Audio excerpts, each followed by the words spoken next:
Сәлеметсіңдер ме, балалар? 2-ші сынып қазақ тілі 53-ші сабақ. Сабақтың тақырыбы лепті сөйлем. Сіздермен біз білетінше әр аптада біз білім қоржынымызға бір мақалды қосып отырамыз. Бұл аптаның мақалы жарлы болсаң да арлы бол. Бұл мақалды түсініп оқып, есіңде сақта және жаттап ал. Олай болса, сабағымызды бастайық. 10-шы жаттығуға назар аударайық. Оқы. Дүние деген не? Деп сұрайды кішкентай шабақ. Дүние дегеніміз телегей теңіз су, деді үлкен балық. Дүние деген не? Деді ақаюдың қонжығы. Оның енесі.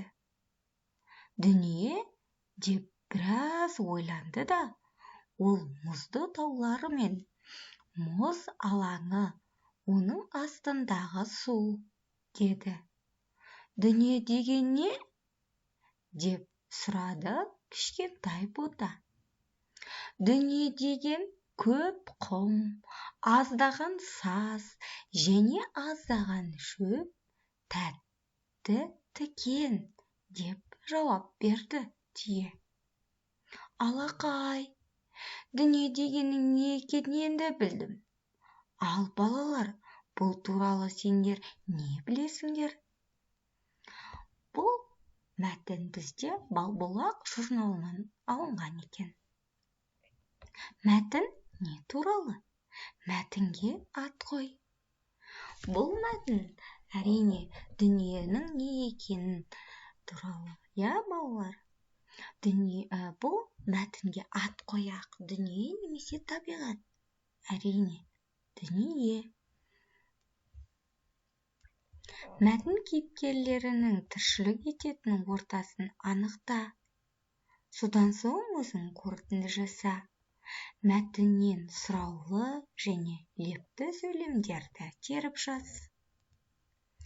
Мәтін кейіпкерлер бұл жерде кімдер? Әрине, шабақ, балық, аю, қонжығы. Содан соң түйе. Бұл тіршілік ететін ортасы қандай? Балық пен шабақ суда тіршілік етеді. Аюдың қонжығы орманда тіршілік етеді. Ал түйе болса, ол шөлге төзімді жануар, және ол шөлде де үй жануары болып есептеледі. Я, балалар? 11-ші жаттығу. Мақалдарды қатесіз көшіріп жаз, мәтін мәнін түсіндір. 1-ші мақал. Таулы жер бұлақсыз болмас, сулы жер құрақсыз болмас. Бұл мақалды балалар мәнін түсіндіріңдерші. Таулы жер бұлақсыз болмас дегеніміз не? Сулы жер құрақсыз болмас деп нені айтып тұр? Су ырыстың көзі, еңбек кірістің көзі. Балалар, судың пайдасы туралы әңгімелеп көр. Қане, біз судың қандай пайдасы бар? Өз ойыңмен бөлісіп айтып көрші. Су туралы төмендегі сұрақтарға жауап бер. Судың тіршілік үшін маңызы қандай? Маңызы бар. Қандай маңызы бар? Біз, балалар, сусыз өмір сүре аламыз ба? Жер планетасындағы барлық тіршілік иесіне ең қажетті нәрсе ол су. Сусыз тіршілік жоқ. Сол үшін су біздің тіршілігіміз үшін өте маңызы зор. Себебі біз сусыз тіршілік ете алмаймыз. Адамдар суды ластамау үшін не істеу керек? Балалар, жер планетасында су өте көп болғанымен, біз оны үнемдеп қолдануымыз керек. Және ойланып көрші, сол суларды ластамау үшін біз не істеуіміз керек? Суды ластамау үшін ағынды өзен су, арықтағы, бұлақтардағы суларға біз жеген, ішкен заттарымызды тастамауымыз қажет. Я, балалар, тағы да сенің өз ойыңмен бөлісіп көр. 12-ші жаттығу. Суреттерге қарап, әр сурет жылдың қай мезгілі екенін айт. Өз ойыңды дәлелде. Бірінші суретте жылдың қай мезгілі? Әрине, көктем. Неге ол көктем? Себебі ағаштар енді бүршік атып, табиғаты жасыл көйлегін оранып, жылы жақтан құстар ұшып келіп жатыр. Келесі сурет, ол әрине жаз. Жаз мезгілінде барлық жемістер піскен, табиғат толық жасыл желекке оранған, гүлдердің барлығы гүл жарып, барлығы толыққанды, күн ыстық, аулада көбелектер ұшып жүр. Балалар, жаз мезгілі бізге өте ұнайтын мезгілдердің бірі деп ойлаймын, балалар, себебі біз жаз мезгілінде демаламыз, балалар. Келесі мезгіл бізде күз мезгілі. Бұл кезде табиғат сары, қызғылт сары, әртүрлі түске оранып, өте бір ерекше түске боянып, ерекше сезім сыйлайды.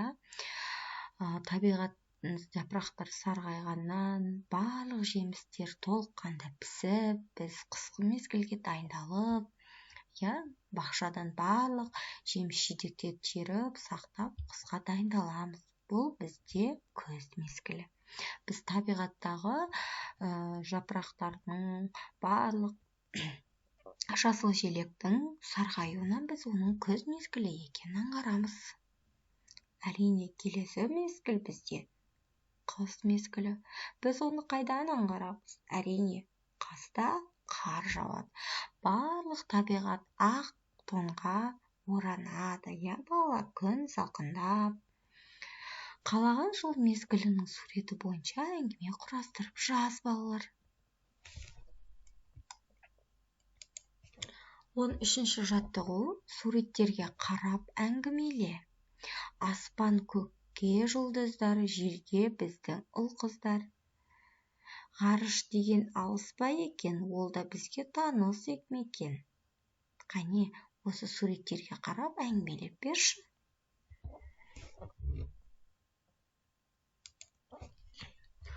Су тіршіліктің көзегі, асқа болар өзені, орман табиғат дәулеті, ақ пен құс әулеті.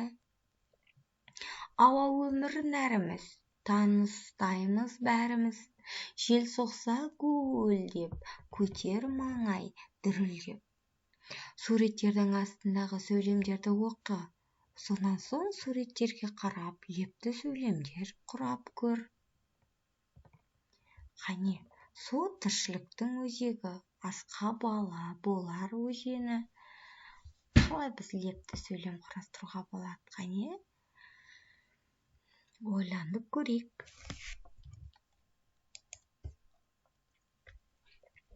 Балалар, сендерге қосымша тапсырма немесе үй жұмысы десем де болады.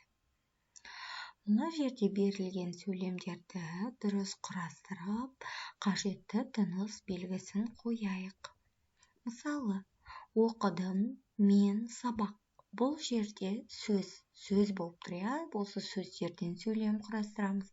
Себебі біз сөз екенін үтір арқылы жазылып тұр, және оның дұрыс тыныс белгісі қойылмаған. Мен сабақ оқыдым болады. Бұл мен сабақ оқыдым. Қандай тыныс белгі қоямыз? Әрине, нүкте. Себебі бұл хабарлы сөйлем. Бүгін қай бүгін? Бүгін күн. Бүгін қай күн? Бұл қандай сөйлем? Әрине, балалар, бұл сұраулы сөйлем. Қиын әттеген ай болды. Әттеген ай қиын болды. Қандай сөйлем?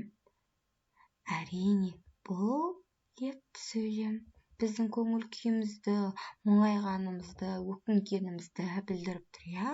Сол себептен де біз лепті сөйлем болып саналады. Бұған леп белгісін қоямыз. Енді келесі сөйлемді өзің тауып, дұрыс сөйлем құрап, дәптеріңе көркем көшіріп жазып, мұғаліміне тексеруді ұмытпа. Осымен бүгінгі сабағымыз аяқталды. Келесі сабақта кездескенше сау болыңдар.